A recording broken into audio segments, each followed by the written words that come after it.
Jean-Loup, merci. Voilà, Jean-Loup, merci pour ce propos et ce discours de politique générale, et puis surtout l'articulation que tu as notée entre le ciel et la terre. Et c'est vrai qu'en tant que marin, j'aime bien aussi voir la terre, le ciel et la mer. On pourra disserter sur la mer, et également parce que c'est un... Toi, tu es plutôt montagne, moi je suis plutôt mer, et c'est vrai que ce sont nos origines. Merci également pour tes mots d'articulation avec le MCO. Et c'est vrai que la création de ce syndicat MCO, tu as rendu grâce à ton action également associée Olivier Thomas, qui était en 2008 initiateur de ce syndicat MCO que je salue, qui est parmi nous. Avant de passer à la synthèse de cette journée avec Ségolène, notre vice-présidente du MCO, juste une petite information. On a souhaité que cette convention se déroule sous la forme de cabaret. Et c'est vrai que c'est Patrick Sébastien. Moi, j'aime bien parce qu'il me fait rire quand je le regarde le soir. Je trouve qu'il a l'humour, il ne change pas. Il est un peu... Voilà, moi, j'aime bien. En plus, c'est un ancien joueur de rugby. Donc, on a des points communs. Il y a toujours à boire quand il fait son spectacle. Donc voilà, on va vous servir un petit peu de champagne pour clôturer cette journée. C'est pour ça qu'on vous a amené des verres. On a essayé de le faire le plus discrètement possible. J'ai reçu 2-3 SMS d'inquiétude en me disant « Tu crois qu'on peut boire du champagne à cette heure-ci devant nos amis des tutelles ?» Je dis « Bien sûr, nos amis des tutelles sont comme nous, ils aiment bien vivre. Donc ils boiront un petit peu de champagne pendant que nous clôturons cette journée. » Une information importante pour le dérouler, la soirée est au Yacht Club Beach.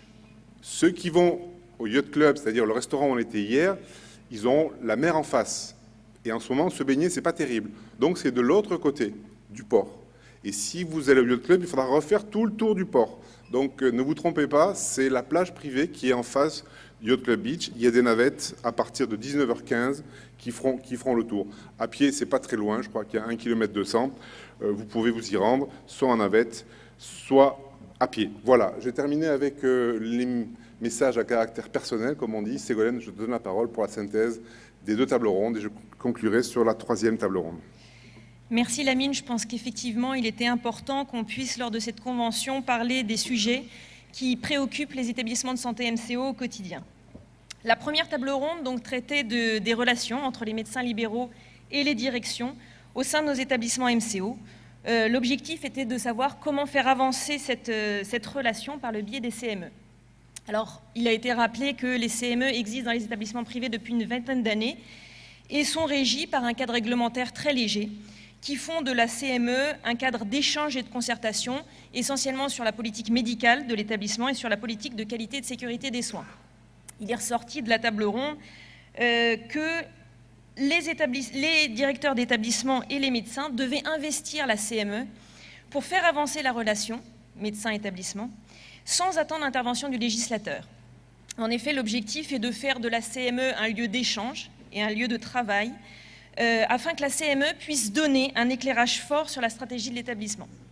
Alors, à ce jour, il y a une grande hétérogénéité dans le fonctionnement des CME, ça a été rappelé, mais il apparaît que pour dépasser cette hétérogénéité, médecins et direction d'établissement doivent partager certaines valeurs.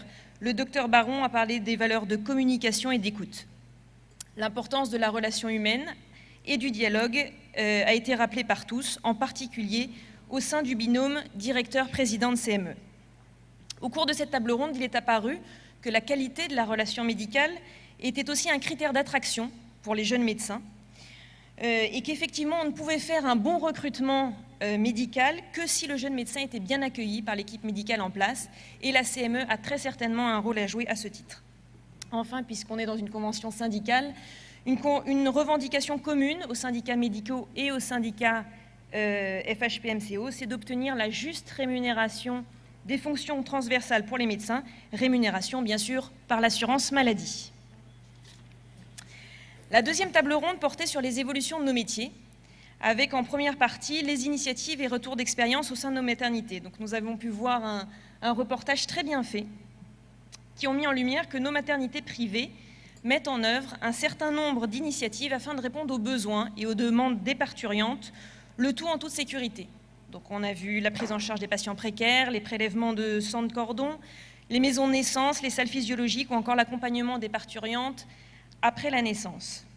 Un retour intéressant sur l'expérimentation des maisons de naissance qui permet d'atténuer l'hypermédicalisation qui est imposée par la réglementation, tout en soulignant qu'effectivement, pour des raisons de sécurité, ces maisons de naissance doivent être adossées, voire à toute proximité de nos établissements de santé. Enfin, il y a eu un débat sur le programme de retour à domicile, PRADO, qui pose la question des relations entre les maternités et les sages-femmes libérales, la question de l'accompagnement justement des parturientes après leur sortie de l'établissement. Mais il était aussi apparu qu'à ce jour, à part des enquêtes de satisfaction, il n'y a pas d'évaluation médico-économique du PRADO et qu'il y avait une volonté manifeste sous-jacente de l'assurance maladie d'obtenir en contrepartie, à moyen terme, une baisse de la rémunération pour nos maternités. La deuxième partie de cette table ronde portait sur les enjeux et la perspective des prises en charge chirurgicales, où nous avons eu tout d'abord un rappel du développement de la chirurgie moderne par le docteur Munier, avec l'apparition de la chirurgie robotique, qui a suscité un certain débat entre gestionnaires et médecins au regard du coût de l'investissement. Et puis, pour terminer, le professeur Guy Valencien nous a donné sa vision sur l'avenir de la chirurgie, donc le développement de l'ambulatoire bien sûr, mais le développement de la chirurgie robotique, avec à terme, d'ici une dizaine d'années, la fermeture de 30 à 40 000 lits de chirurgie, des délégations de tâches à de nouveaux métiers non médicaux comme les ingénieurs ou les infirmières, et là aussi, à moyen terme, la dissociation entre ceux qui prescriront les actes chirurgicaux et ceux qui les réaliseront. Merci Ségolène. Ségolène et moi souhaiterions également une coupe, si c'est possible, messieurs ou mesdames les serveurs, comme ça on va pouvoir trinquer dans 5 minutes, parce que je vais être bref, également comme tu l'as été, bref et précis. Revenir sur la table ronde des médecins, dans 8. Alors je ne sais pas si vous avez eu le même sentiment que moi, mais c'est vrai, peut-être que c'est la fin de journée, ou peut-être que c'est... J'ai senti un malaise. Un malaise en écoutant nos amis médecins, parce qu'ils représentent tous la médecine libérale, ils représentent tous, je dirais, le fondement de nos établissements, nos avenirs, et de les voir un petit peu, non pas le terme est fort, mais se disputer de manière assez ferme, rend un malaise, parce que ça ne donne pas une notion d'unité et de combat, les combats que nous devons mener face à l'hôpital public, face aux tutelles, et c'est vrai que j'ai senti un certain malaise. Et je ne vous cache pas que mes sentiments vont depuis longtemps, le temps passe vite, mais quelques mois, vers l'UCDF et Didier Leger. Non pas Didier, parce que nous avons passé 4 heures ensemble sur le toit d'une camionnette à essayer de maintenir les manifestants avec de l'enthousiasme lors de la grève, enfin des manifestations et de la grève de l'automne dernier. C'est vrai que ça crée des liens. Hein. On a senti quelquefois des grands moments de solitude lorsqu'il faut pendant 4 heures essayer de battre le pavé pour motiver. Mais c'est vrai que nous sommes de cœur avec le Bloc, parce que le MCO, c'est vous. Et peut-être que cet avenant 8, le tort qu'il a, le tort fondamental, basique, et je comprends bien Michel, qui est au demeurant une personne, je dirais, agréable, consensuelle, et qui connaît vraiment bien. Ah voilà, c'est gentil. Merci. Et qui connaît vraiment bien les problématiques médicales, peut-être qu'il aurait fallu faire un avenant séparé. Un avenant séparé, parce que les problématiques du Bloc ne sont pas les problématiques de la médecine générale, et même au sein de la FHP, qui a été avec nous dans ce combat, c'est vrai, s'est ému sur la médecine générale, parce que la médecine générale était plutôt favorable à cet avenant 8, et la médecine générale est importante parce que ce sont nos adresseurs, nos pourvoyeurs de patients, vos correspondants. Donc peut-être qu'il aurait fallu avoir une distinction et régler votre problème. Et moi, je retiens un chiffre que je connais depuis longtemps, mais que tu as rappelé, Didier, c'est 400 millions d'euros. Sur les 78 milliards que la collectivité, je dirais, octroie à nos dépenses de santé, ces 400 millions d'euros pourraient être très bien solvabilisés, et on ne parlerait plus de ces problèmes. Et ce qui me choque, c'est la stigmatisation.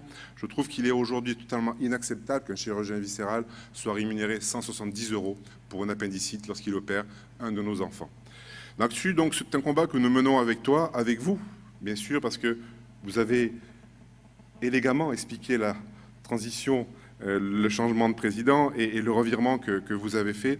C'est vrai, on est inquiet et on aimerait, parce que c'est, je dirais, une volonté toujours d'être ensemble pour bâtir, je je dirais, la médecine libérale de demain. Et c'est ce qui m'a motivé dans vos discussions avec Philippe Cuc, que je salue, mais qui est retenu par ses obligations professionnelles. C'est cette défense de la médecine libérale avec les biologistes, avec les radiologues, avec l'ensemble des professions médicales, défendre la médecine libérale. Jean-Loup, tu disais, il faut que les médecins français apprennent les langues étrangères. Peut-être qu'il faudrait que les Bulgares apprennent le français, parce qu'aujourd'hui, 30% des inscriptions sont des médecins bulgares qui viennent. Et je n'ai aucun, je viens d'en recruter un d'ailleurs, donc j'ai aucune allusion péjorative sur cette formation, mais je me sens aussi un petit peu, et tu l'as dit sur le numerus clausus, en ce moment, ou plutôt il y a 2 heures, j'ai mon fils qui était pas très loin d'ici, en train de passer le concours de première année, médecine, pharmacie et dentaire et sage-femme. Ils sont 2200, en médecine ils vont en prendre 200, voilà. Et je sais qu'avec son classement du partiel, il ne fera pas médecine. Alors il m'explique, je ferai pharmacie, tu l'as fait, c'est bien, mais bon, médecine c'est bien aussi, et c'est vrai que si on avait pu libérer ce numerus clausus, on en serait tous très heureux. En synthèse de cette journée, vous dire qu'elle s'est passée, non pas comme je l'avais rêvé, parce qu'il y a toujours des écarts entre ce qu'on imagine, oh là, je renverse la coupe, toujours des écarts entre ce que l'on imagine et ce que l'on voit, mais c'est vrai que cette salle, je la connaissais, donc je l'ai rêvé, et on a réalisé vraiment ce que j'avais imaginé. Donc je remercie une nouvelle fois l'équipe MCO qui a vraiment travaillé, et puis surtout sur les débats qu'il y a eu toute la journée, et là, votre présence, vos questions, vos inputs.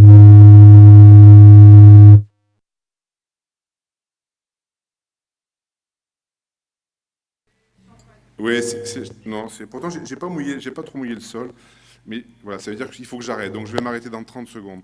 Et votre participation, les échanges qu'il y a eu toute la journée, sont pour moi un vecteur de qualité et d'intéressement à cette journée. Alors je lève mon verre. La convention n'est bien sûr pas terminée. Il y aura un temps ludique que j'espère pas trop vanté ce soir. Demain matin, je vous donne rendez-vous. Vous avez le programme à partir de 9 h. Je vous donne rendez-vous demain matin pour la poursuite de cette convention. Mais déjà, je lève mon verre à vous, à nous et au succès de cette première journée. Merci.